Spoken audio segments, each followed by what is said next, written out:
আসসালামু আলাইকুম রহমতুল্লাহ বারাকাতুহু। আজকে আমরা সূরাতুজ জিলজালের তাফসীর শুনবো ইনশাআল্লাহ বিইذনিল্লাহ। খুব ছোট্ট সূরা, অনেকেরই মুখস্থ আছে এটা। এই সূরাগুলো আমাদের নিয়ম করে সময় করে মুখস্থ করা লাগে না, এগুলো এমনি মুখস্থ হয়ে যায় শুনতে শুনতে।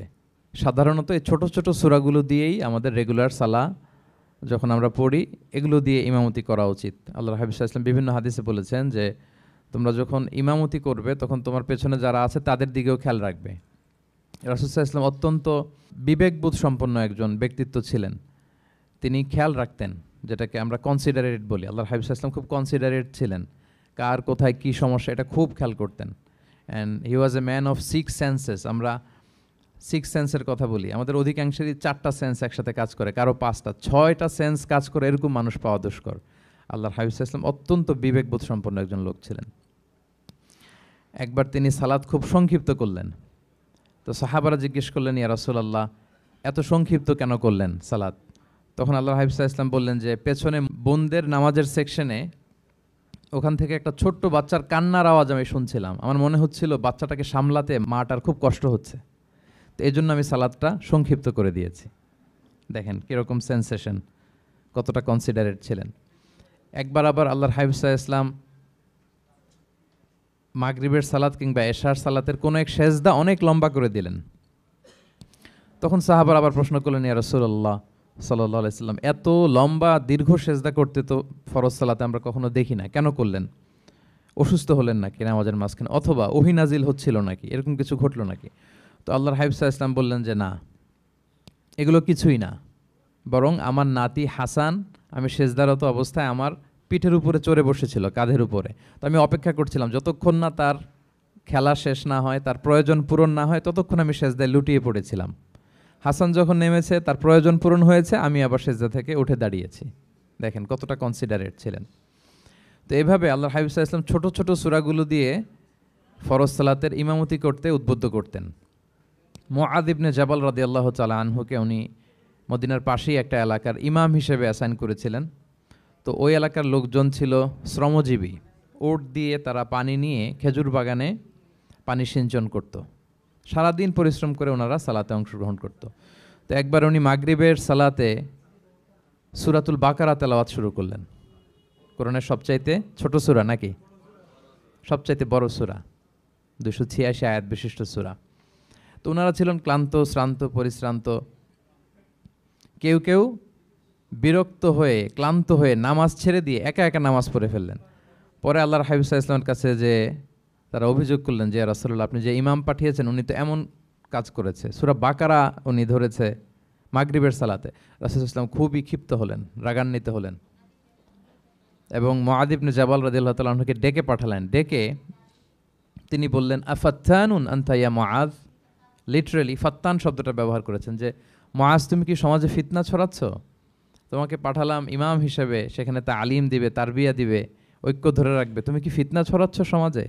তুমি কি ওয়াদ-দুহা ওয়াল-লাইলি ইযা সাজা এরকম সূরাগুলো পারো না? সাব্বিহ ইসমা রাব্বিকাল আ'লা এগুলো তোমার মুখস্থ নাই? ওয়াশ-শামসি ওয়া-দুহাহা এগুলো তোমার জানা নেই? তুমি এত লম্বা সূরা কেন ধরলে মাগরিবের সালাতে?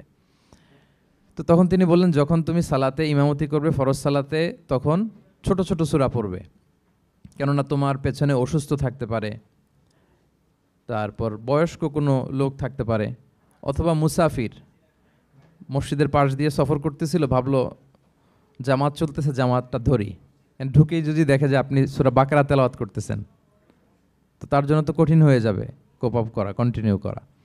তো এই জন্য ছোটো ছোটো সূরাগুলো আল্লাহর হাবিব সাল্লাল্লাহু আলাইহি ওয়াসাল্লাম পড়তে আমাদেরকে উৎসাহিত করেছেন ফরজ সালাতের, যখন আমরা ইমামতি করব। তো এইরকম একটি সূরা হচ্ছে সূরাতুজ জিলজাল, এটা আমাদের প্রায় সকলেরই মুখস্থ। তো আমরা আসুন প্রথমে আমরা সরল বঙ্গানুবাদ শুনি এই সূরাটার, তারপর এই সূরা থেকে কিছু রিফ্লেকশন আমরা শেয়ার করার চেষ্টা করব ইনশাআল্লাহ বিইذনিল্লাহ। আমি শুরুতে সূরাটার সরল বঙ্গানুবাদ আপনাদের সাথে শেয়ার করছি। আউযু বিল্লাহি মিনাশ শাইতানির রাজিম। বিতাড়িত শয়তান থেকে মহান আল্লাহ তাআলার কাছে পানাহ চাচ্ছি। বিসমিল্লাহির রহমানির রহিম। পরম করুণাময় অসীম দয়ালু আল্লাহ তাআলার নামে শুরু করছি।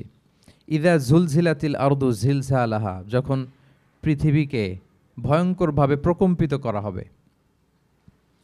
ওয়া আখরাজাতিল আরদু আথকালাহা আর পৃথিবী তার ভেতরে থাকা সব ভারী বস্তুগুলোকে উদ্গীরণ করে দিবে, বের করে দিবে।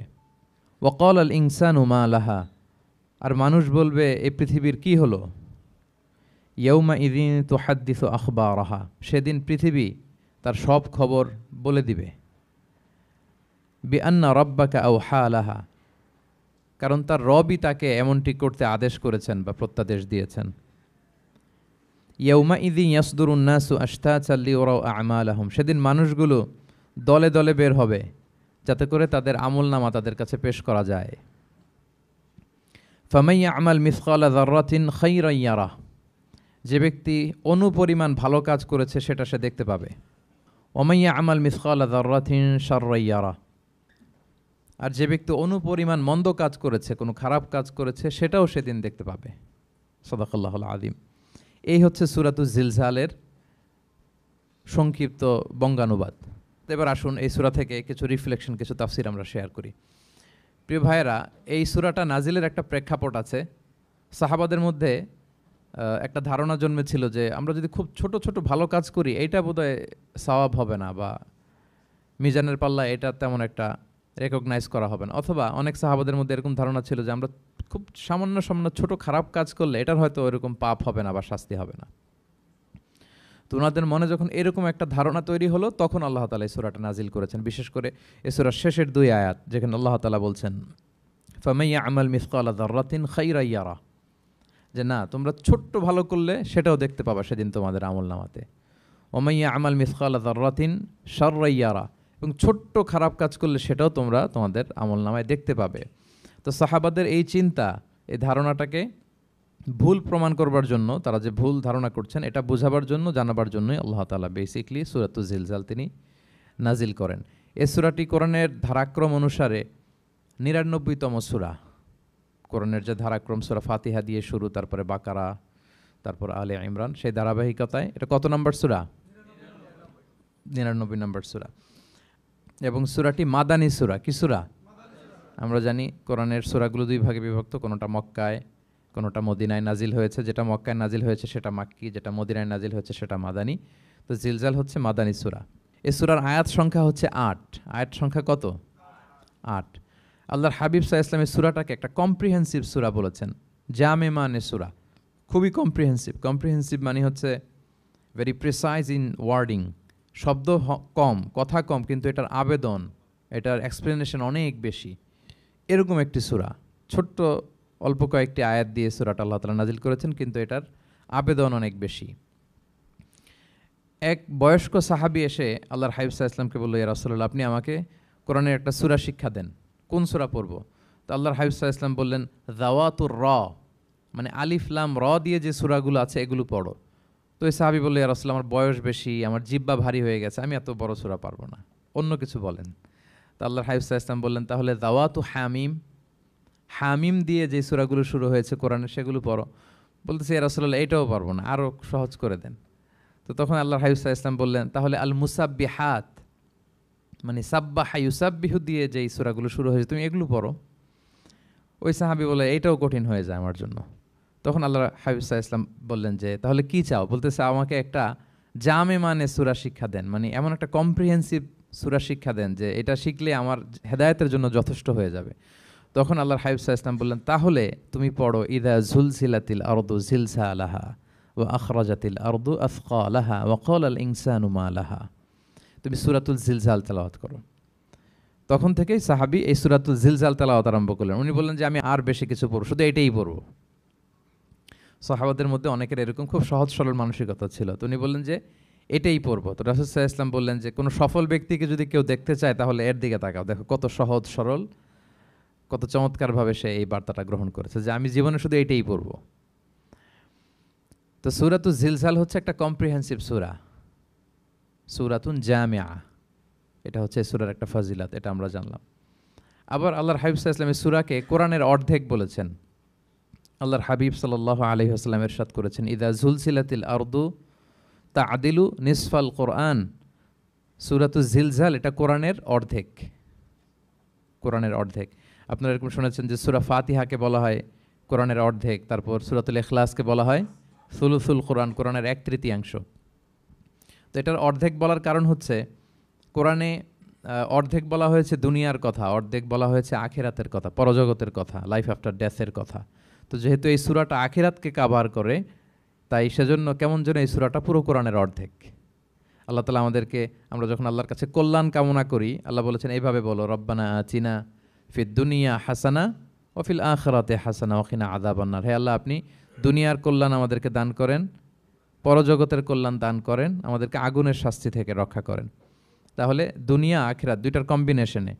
সো সূরা জিলজাল যেহেতু আখিরাতকে কাভার করে, তাহলে এটা কোরআনের অর্ধেক। এটা কি কোরআনের অর্ধেক? তা'দিলু নিসফাল কোরআন।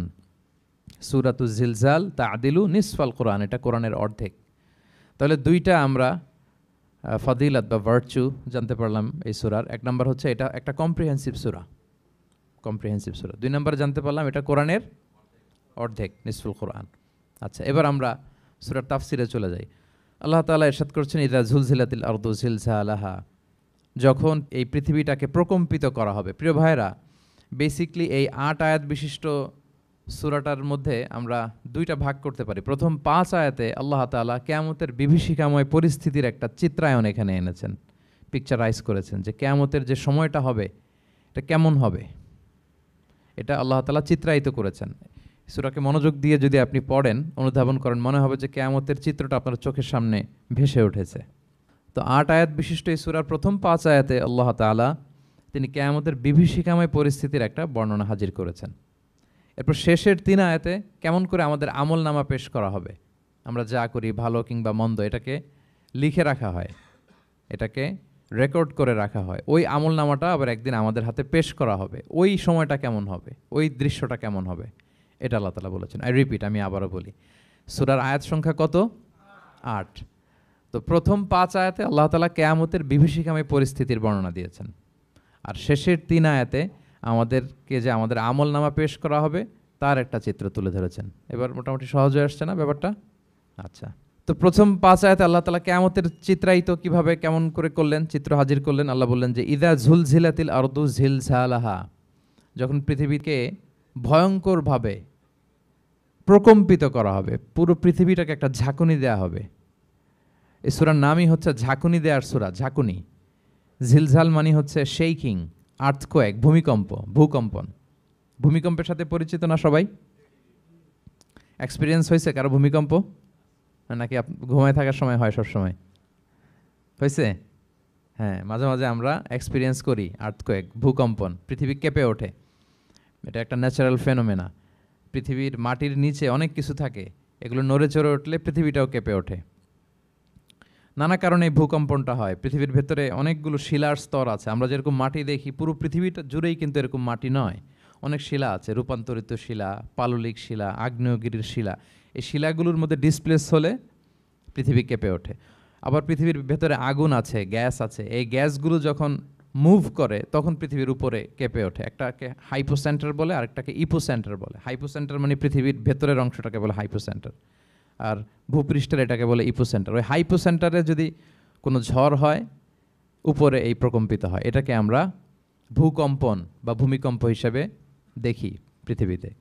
তো এই পৃথিবীতে অনেক বড় বড় ভূমিকম্প আমরা দেখেছি। জাপানে, আমার গত বছর একটা সফর ছিল জাপানে, তো ওই সকাল বিকেল ভূমিকম্প হয়। এখানে তো আমরা 6 মাস 1 বছর ভূমিকম্প দেখি, ওখানে সকালে বিকেলে একটু একটু করে কাঁপতেছে।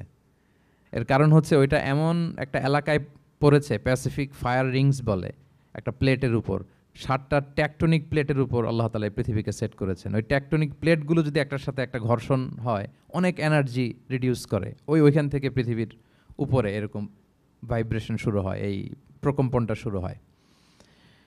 তো জাপানের বিভিন্ন সময় আমরা বড় বড় ভূমিকম্পের কথা শুনেছি। ওদের কান্টো সিটি আছে একটা, অনেক বড় ভূমিকম্প হয়েছিল 1920 সালে, লাখখানেক লোক মারা গিয়েছে। আপনাদের সুনামির কথা মনে থাকবার কথা, সুনামির কথা মনে আছে? কত সালে?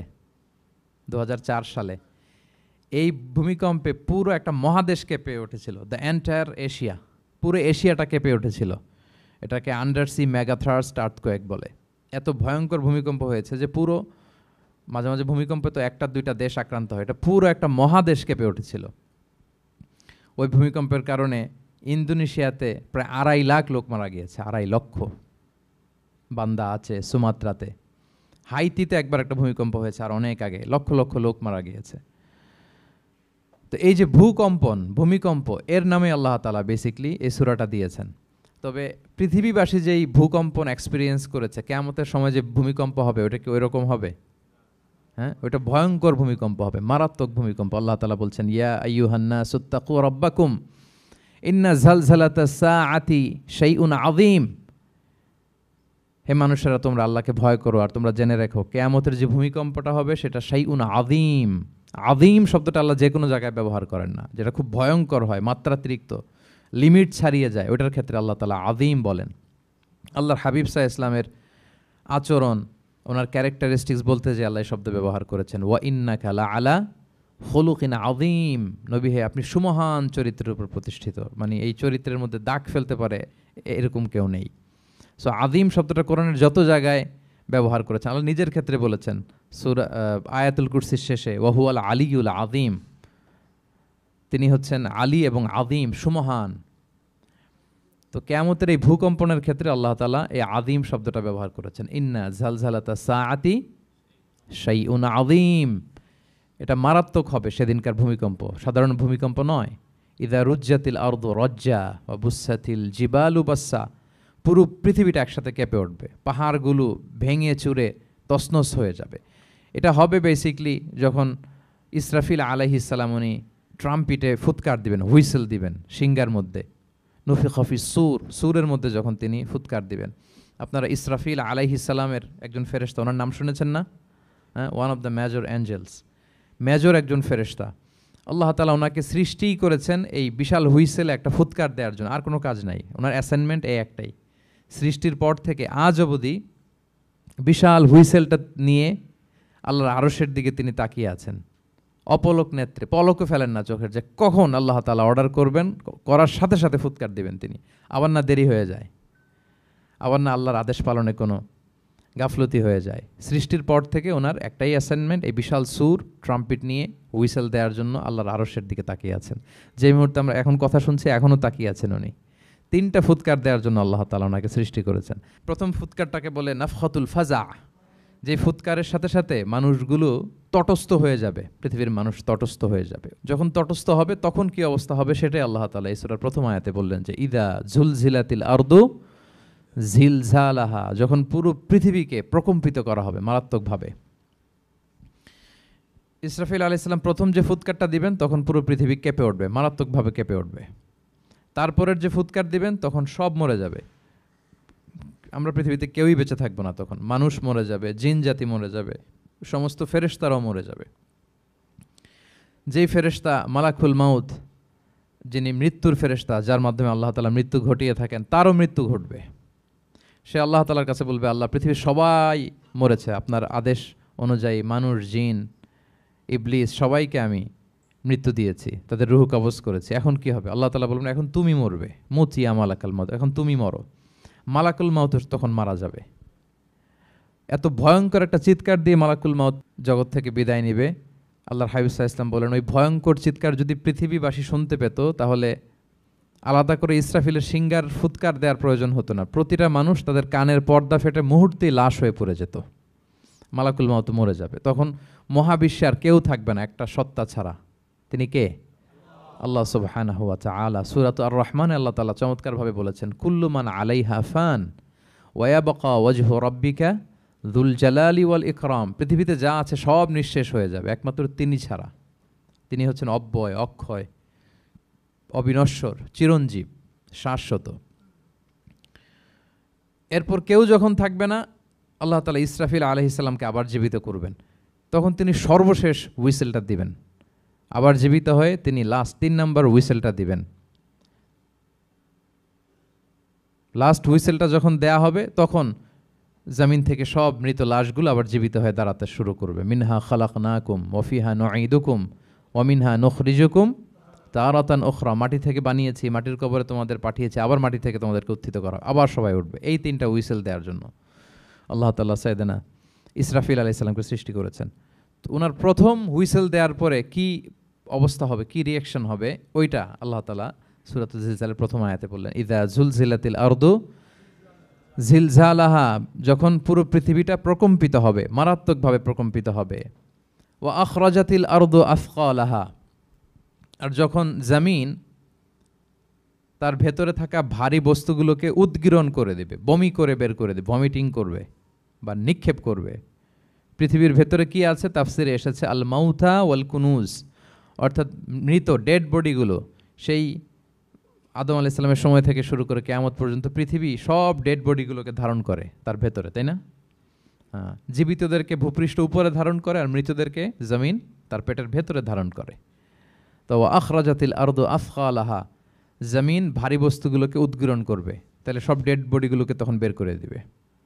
আর কুনুজ যত আছে, মিনারেলস, যত খনিজ পদার্থ আছে পৃথিবীর ভেতরে, স্বর্ণ, যত মিনারেল আছে, ইউরেনিয়াম থেকে শুরু করে যত গ্যাস আছে, প্লাটিনাম আছে, যা আছে, আগুন, অগ্নিকুণ্ড, সব কিছু জমিন বের করে দিবে। মারাত্মক এক বিস্ফোরণের মধ্য দিয়ে জমিন সব কিছু উদ্গীরণ করে বের করে দিবে। তাহলে দেখেন, কিছুটা সামহাও আপনাদের সামনে চিত্রায়িত হচ্ছে না কিয়ামতটা কেমন হবে? যদি একটু কল্পনা করেন, যেভাবে আল্লাহ তাআলা বলছেন যে ইদা জুলজিলাতিল আরদু জিলজালাহা, পুরো পৃথিবীটা প্রকম্পিত হবে। ও আখরাজাতিল আরদু আফকালাহা, জমিন তার ভেতরের বস্তুগুলো বের করে দিবে, ভারী বস্তুগুলো, অর্থাৎ ডেড বডি এবং যত খনিজ পদার্থ আছে সেগুলো। ওয়াকাল আল ইনসানু মা লাহা, মানুষ বলবে পৃথিবীর হলো কি, হোয়াটস হ্যাপেনিং, কি হচ্ছে, কি হলো পৃথিবীর, পৃথিবী এরকম কেন করতেছে? যে আয়াতটা বলেছিলাম যে ইন্না জালজালাতাস সাআতি শাইউন আযীম, সেখানে আল্লাহ তাআলা বলছেন ইয়াউমা তারাউনাহা তাযহালু কুল্লু মুরদিআতিন আম্মা আরদাআত ওয়া তাদউ কুল্লু যাতি হামলিন হামলাহা ওয়া তারান নাসা সুকারা ওয়া মা হুম বিসুকারা ওয়ালাকিন্না আযাবাল্লাহি শাদীদ। মানুষের ফার্স্ট রিঅ্যাকশন কি হবে এই আর্থকোয়েকের পরে? এই আয়াতে চমৎকারভাবে আল্লাহ তাআলা বলছেন। আল্লাহ বলছেন যে পরিস্থিতিটা এত ভয়ঙ্কর হবে, কারণ এরকম ভূকম্পন তো পৃথিবীবাসী দেখেনি। এত মারাত্মক ভূমিকম্প হবে যে দুধ খাওয়াচ্ছে এরকম মা তার দুধের বাচ্চার কথা ভুলে যাবে। আল্লাহু আকবার। দেখেন এখানে উপমাটা কীরকম। সাধারণত দুধের বাচ্চার প্রতি মায়ের আলাদা একটা টেক কেয়ার থাকে, মানে তাকে রেখে এদিক সেদিক যায় না, গেলেও চোখে চোখে রাখে, বা কোথাও গেলেও অন্যকে বলা যায় তুমি একটু দেখো। কি এরকম করে না? দুধের বাচ্চা তো সে খুবই ছোট বাচ্চা, তার আলাদা কেয়ারের প্রয়োজন হয়, এক্সট্রা কেয়ারের প্রয়োজন হয়।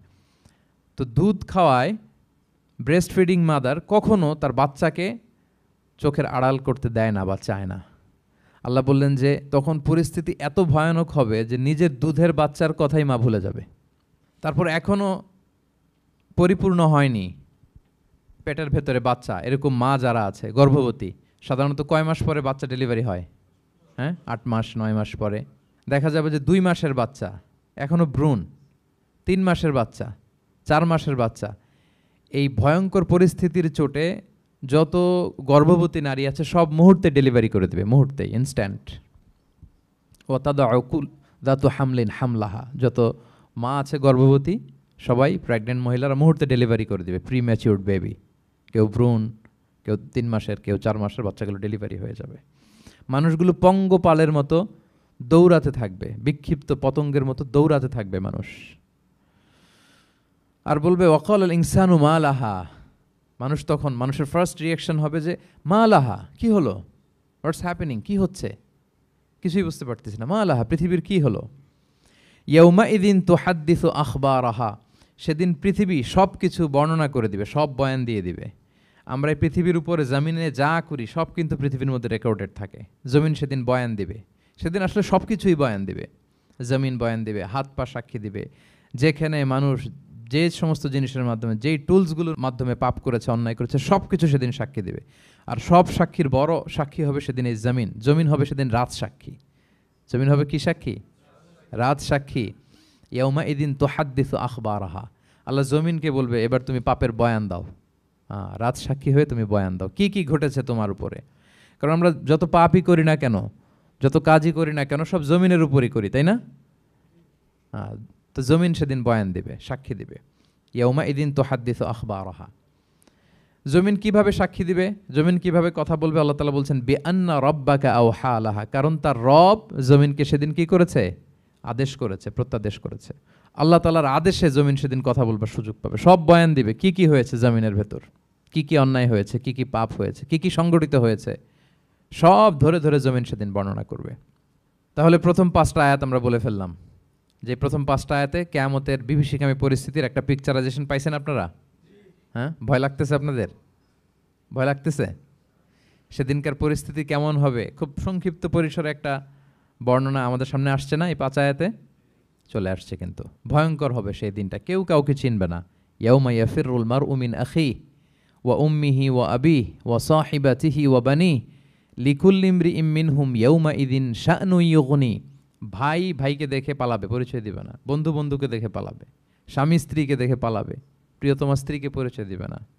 কলেজের টুকরা সন্তানকে পরিচয়, কেউ কাউকে চিনবে না। সবাই নাফসি নাফসি, সবাই নাফসি নাফসি। কোনো পোশাক ছাড়া বস্ত্রহীন হয়ে উঠবে।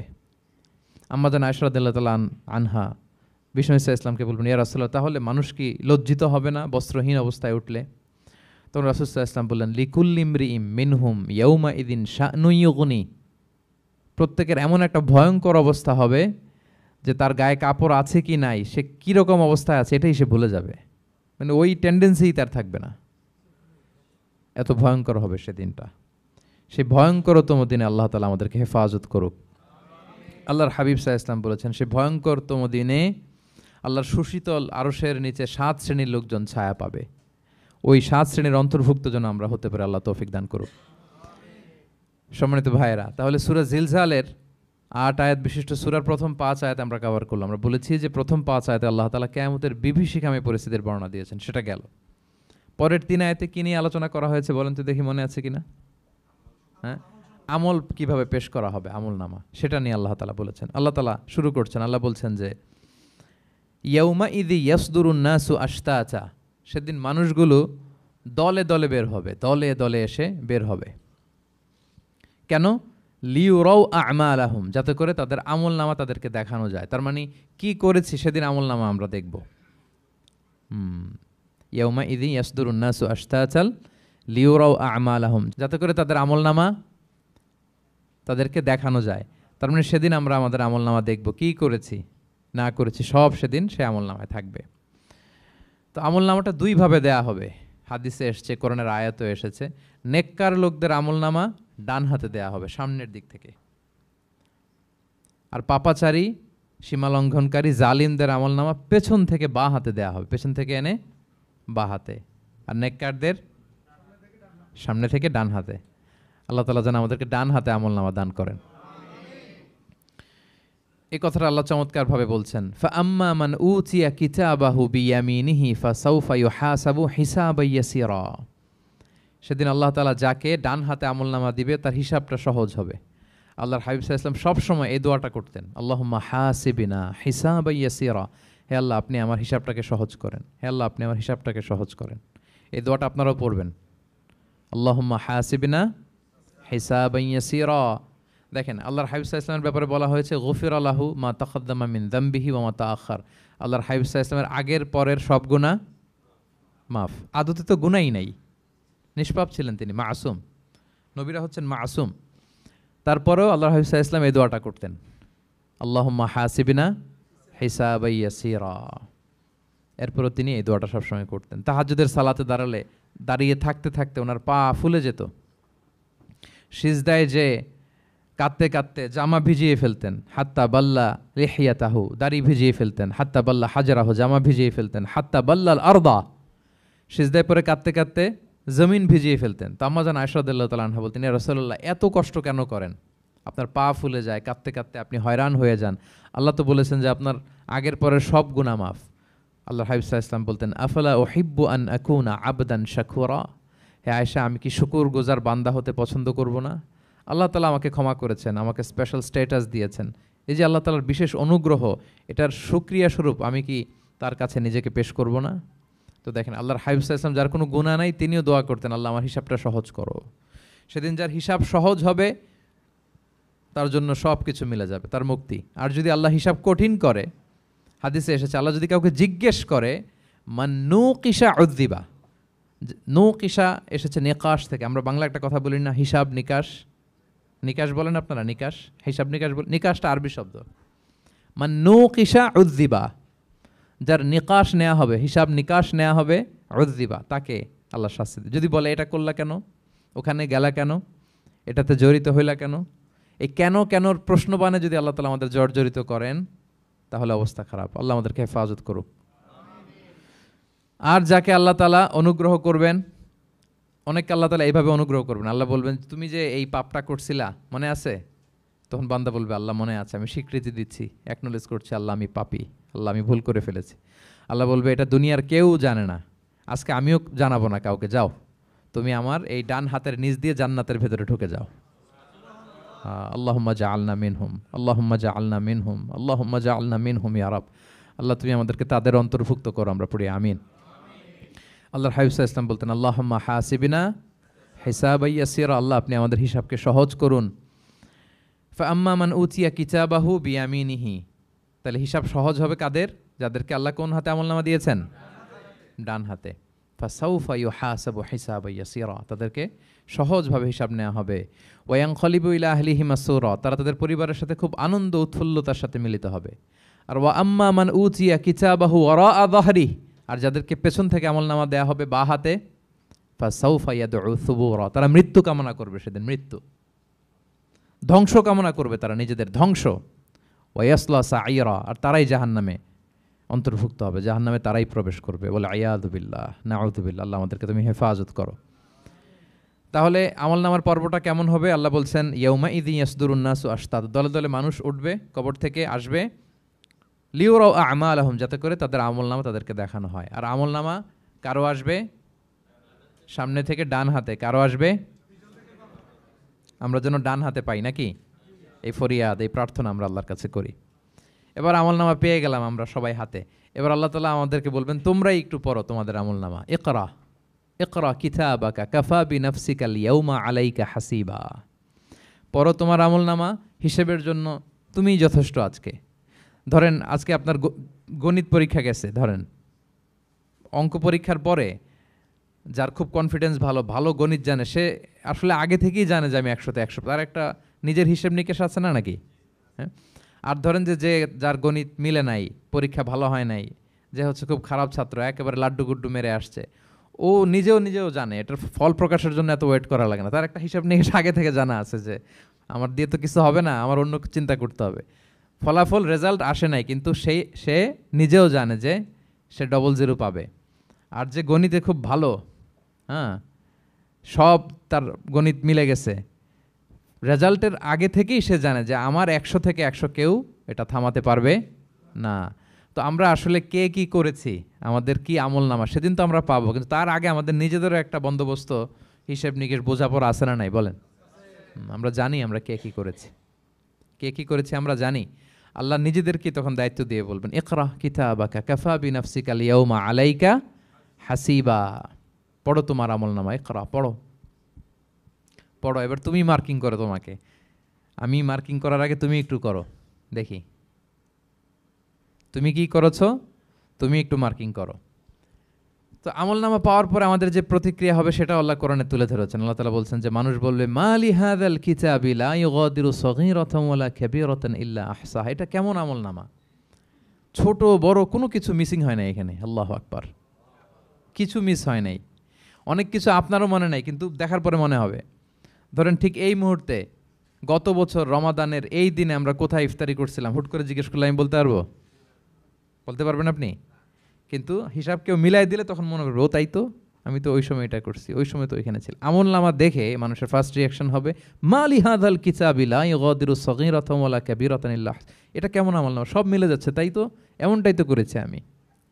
সগীরাতান ওয়ালা কাবীরা, ছোট বড় তুচ্ছ নগণ্য সব আল্লাহ তাআলা তুলে ধরেছেন সেখানে, সব আমলনামায় তুলে ধরেছেন।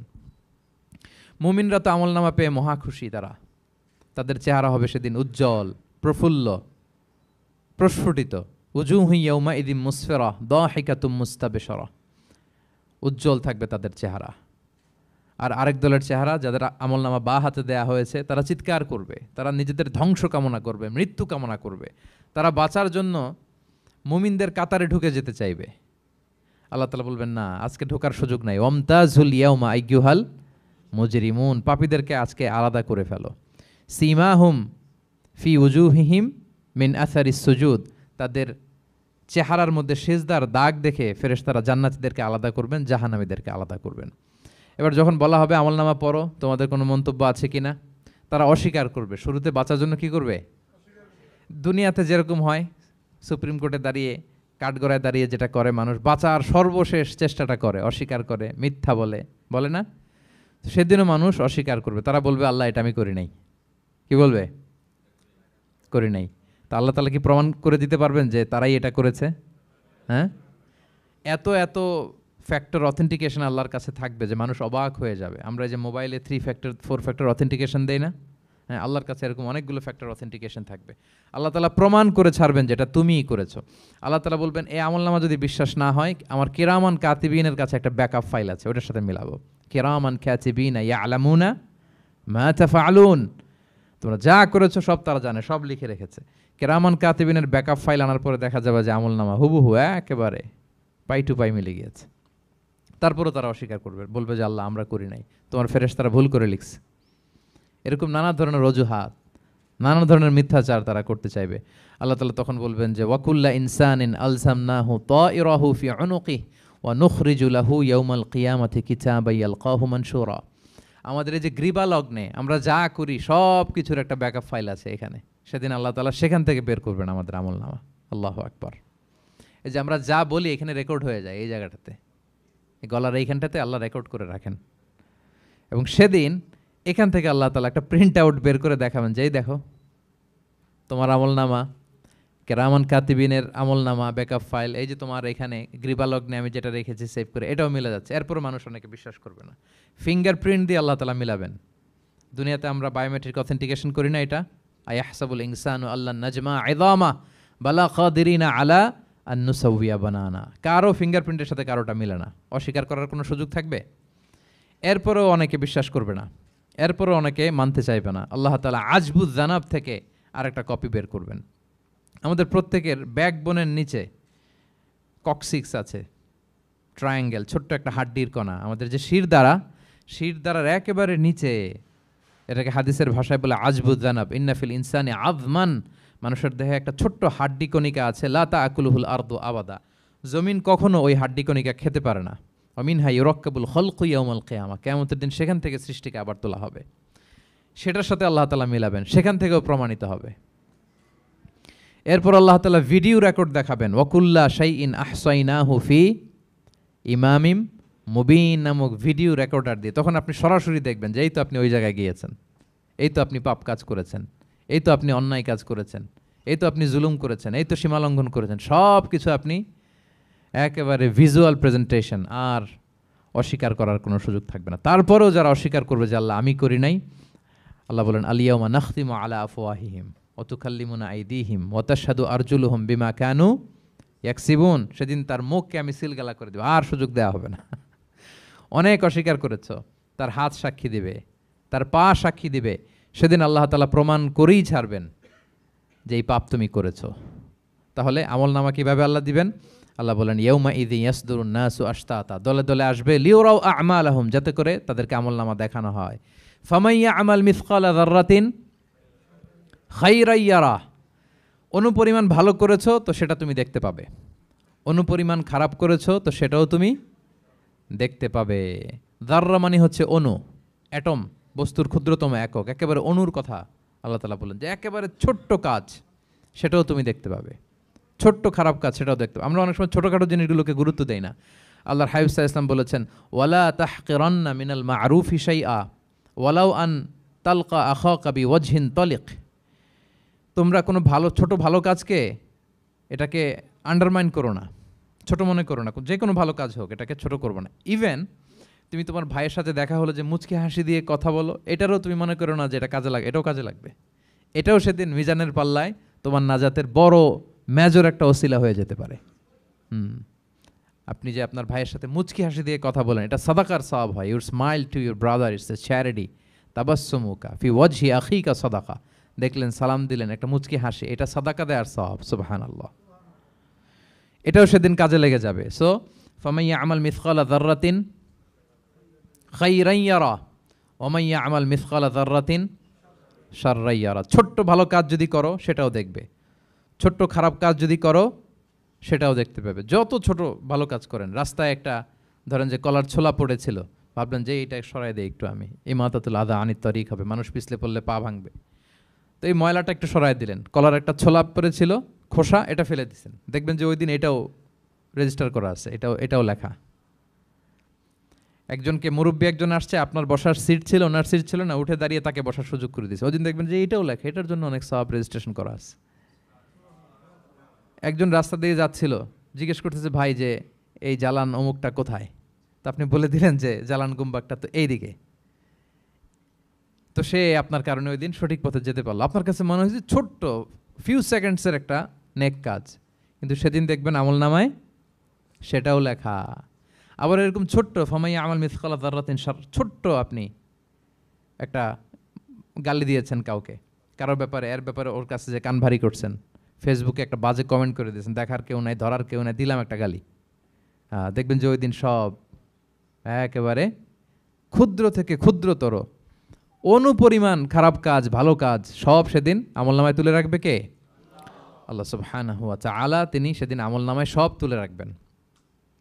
সো আমরা কোনো ভালো কাজকে যেন তুচ্ছ মনে না করি, কোনো খারাপ কাজের সাথে যেন জড়িত না হয়, যত ছোট হোক। শয়তানের ওয়াসওয়াসায়, প্রবৃত্তির ধোকায় পড়ে, নফসের ধোকায় পড়ে কখনোই যেন পাপের কাজে আমরা পা না বাড়াই, এবং প্রত্যেকটা পাপকেই যেন আমরা ভয়ঙ্কর মনে করি, যে না এটা আমার যেন কাল হয়ে দাঁড়াতে পারে। আর প্রতিটা ভালো কাজ করার ক্ষেত্রে যেন আমরা প্রতিযোগিতা করি, আর এই মাইন্ডসেট যেন থাকে যে না এটা আমাকে বাঁচাতে পারে সেদিন। কি বলেন, ঠিক কিনা? তাহলে আল্লাহ তাআলা শেষ করলেন ফামাইয়া আমাল মিসকালা যাররাতিন খাইরান ইয়ারা। প্যাস লেগে যায় না? লেগে যায়, স্বাভাবিক। আগে খাইরান, পরে শাররান। অনুপরিমাণ ভালো করলে সেটাও সে সেদিন কি পাবে, অনুপরিমাণ খারাপ করলেও পাবে। দেখেন, এটা একটা আশা জায়গা নিয়ে আসলে আমাদের কিন্তু হোপফুল করে, তাই না? আমরা অনেক সময় এমন হয় যে ভালো কাজ করছি, কেউ দেখে নাই। হ্যাঁ, আপনি এই আয়াতটা খেয়াল করবেন যে না, কেউ দেখে নাই, কিন্তু দেখেছে কে? আল্লাহ দেখেছেন, উনি দেখলেই চলবে, আমার আমল নামে এটা ঠিকই থাকবে। কোনো এক কারণে সমাজের সবাই আপনাকে ভুল বুঝেছে, misunderstanding, everyone got you wrong, আসলে আপনি ঠিক ছিলেন। সবাই পরিস্থিতি, সামাজিক, এটা সেটা, এরকম হয় না যে সবাই ভুল বুঝতেছে, আসলে আপনি ঠিকই করছেন। সবাই ভুল বুঝুক, আপনার আমল নামায় সেটা ভালো কাজ হিসেবে লেখা থাকবে, ঠিক কি না? অনেক সময় ঠকায় লোকজন, আমাদেরকে ঠকায় নানাভাবে, আমরা হয়তো তার সাথে পেরে উঠি না।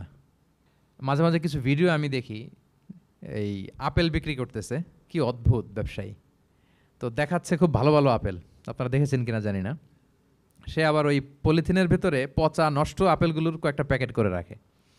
তো আপনি বেছে বেছে যেই ভালো আপেলে দিবেন সেটাই সে নিয়ে প্যাকেটে দিয়ে দিচ্ছে। মাপটাপ করার পরে আপনি যখন টাকা বের করতেছেন বা অন্যমনস্ক, হুট করে সে ওই পচা আপেলের ওইটা, আপনার একই পলিথিন, একই ওজনের তার একটা হিসাব থাকে, ওইটা ধরায় দিচ্ছে। তা আপনি কোত্থেকে আপেল কিনছেন, হয়তো অনেক বাসায় যেয়ে দেখেন সর্বনাশ, কি টসটসে পাকা আপেলগুলো বেছে বেছে দিলাম, এখন দেখি পচা। তো ওরে তো আর পাবেন না, ওরে আর ধরাও হইল না। আপনি ভাবছেন হিসাবটা এখানেই শেষ? হ্যাঁ, এখানেই শেষ না। Lot of unsettled issue yet to be settled, এরকম অনেক কিছু আছে দুনিয়াতে আপনি সেটেল করতে পারেন নাই, সেটেল হবে সেদিন।